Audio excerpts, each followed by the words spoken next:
ഈ പ്രശസ്ത അമേരിക്കൻ നടി പുനർജനിച്ചതാണെന്നാണ് പലരും വിശ്വസിക്കുന്നത്. നടി ആൻ ഹാത്തവേ പുനർജന്മം നേടിയിരിക്കാമെന്ന് ഒരു സിദ്ധാന്തമുണ്ട്. അതെ, അവൾ മാത്രമല്ല, അവളുടെ ഭർത്താവും. ആൻ ഹാത്തവേയുടെ ഭർത്താവിന്റെ പേര് ആദം എന്നാണ്. എന്നാൽ വിചിത്രമായ കാര്യം എന്താണെന്ന് വെച്ചാൽ, ആദമിനെ കാണാൻ വില്യം ഷേക്സ്പിയറിനോട് അത്യന്തം സാമ്യമുണ്ട്. സമാനമായ കണ്ണുകൾ, ഒരേ മൂക്കിന്റെ ആകൃതി, മുഖഭാവത്തിൽ വരെ അതിശയകരമായ സാമ്യമുണ്ട്.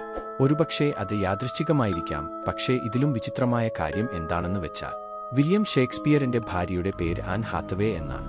ഷേക്സ്പിയറിന്റെ ഭാര്യയുടെ ഒരു പഴയ പെയിന്റിംഗും ആൻ ഹാത്തവേ എന്ന നടിയുടെ ഫോട്ടോയും അടുത്തായി താരതമ്യം ചെയ്താൽ അത് ഒരേ വ്യക്തിയെ നോക്കുന്നത് പോലെയാണ്.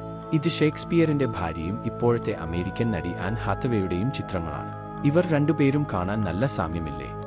ആൻ ഹാത്തവേ എന്ന അമേരിക്കൻ നടി 1982 നവംബറിലാണ് ജനിച്ചത്.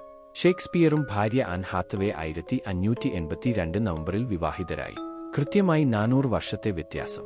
ഇത് നിങ്ങൾക്ക് വിചിത്രമോ യാദൃശ്ചികമോ പോലെ തോന്നാമെങ്കിലും പക്ഷേ 400 വർഷത്തെ വ്യത്യാസം കൃത്യമാണ്. വിവാഹ വാർഷികവും ജനനത്തീയതിയും തികച്ചും യോജിക്കുന്നു. അപ്പോൾ ഇതെല്ലാം വെറും ഒരു ഭ്രാന്തൻ യാദൃശ്ചികതയാണോ? അതോ ആൻ ഹാത്തവേ യഥാർത്ഥത്തിൽ പുനർജനിച്ചതാണോ? അതുകൊണ്ടാണ്